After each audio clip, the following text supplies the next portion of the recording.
A button symbol in Flash Professional is a symbol with special states which serve to mimic familiar button behaviors. In this lesson, we examine the construction and use of this symbol type. So here we have what is basically a blank document, and I'm going to go in and create some assets here. So I'll choose the rectangle tool, or maybe I'll do the rectangle primitive tool instead, because it gives me a little more control over my corners and so forth. And I'm going to draw out a little rectangle here and adjust my corner radius. And then I'll go in and change the stroke. Let's make that a bit smaller. And I'll also change the fill. I want to use a gradient fill here. So I'm going to go actually into my color panel and change this to a linear gradient and simply make my adjustments in here. Okay, that should be pretty good. All right, so I'm going to now go into my gradient transform tool so that I can reposition this gradient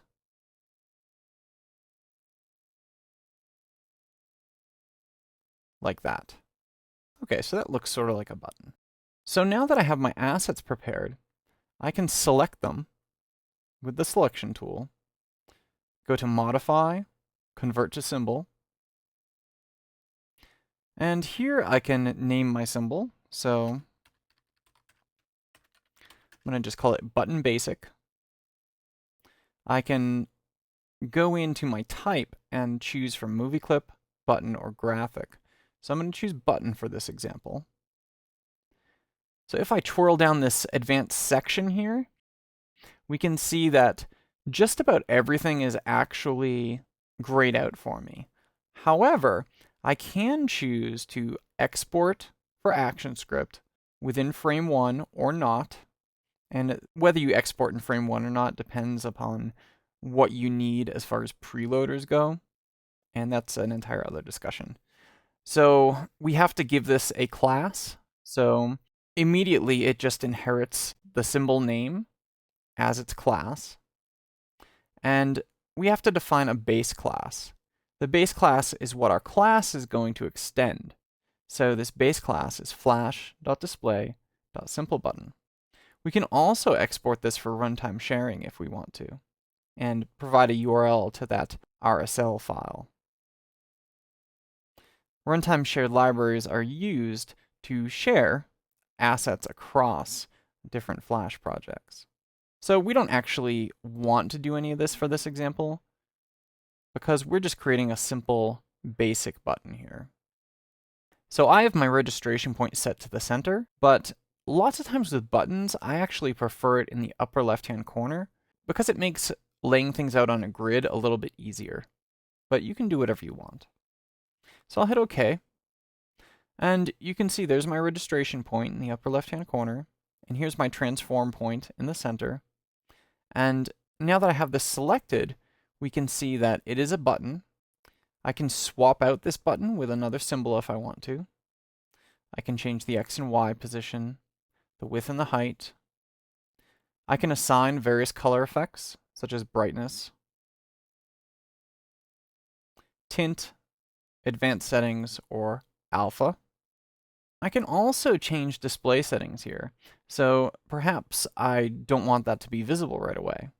You can always toggle the visibility of an element from this particular property right here.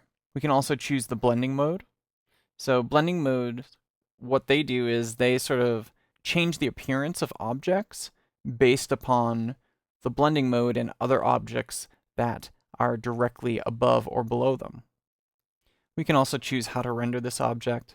So we're going to render it as it is, or we could always choose to cache it as a bitmap or export it as a bitmap.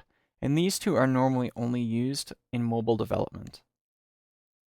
So we also have tracking, so whether to track as a button or a menu item.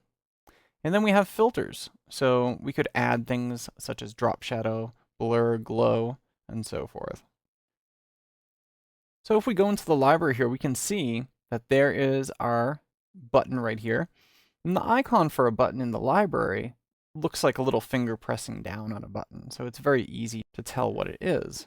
I can, of course, drag other instances of this button from the library if I want to, and I can line them up into some sort of a menu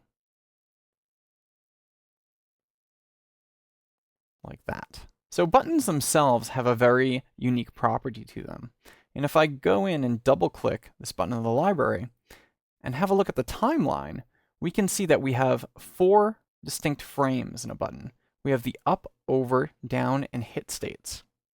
So if I go through here, I can insert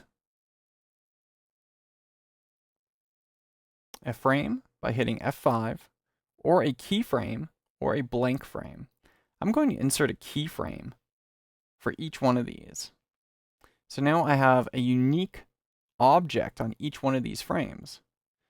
And doing that, I can actually go in and change what these things look like. So if I go into the Properties Inspector, remember this is just a basic shape. So perhaps I want this to highlight a bit on over, which is basically a hover state.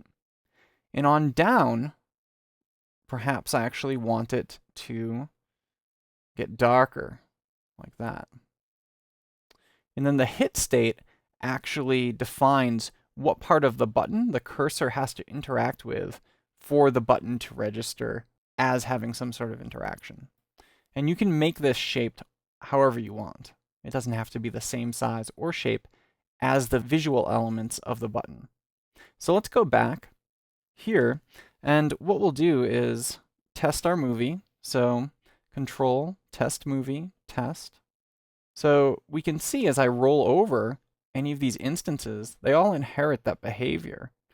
So their stroke turns very white, and if I press down on any of them, we can see that also the stroke turns black. So it's a fairly effective button as it is right here, I think. This lesson has been an example of how to create button elements and an examination of some of the properties that are unique to these elements.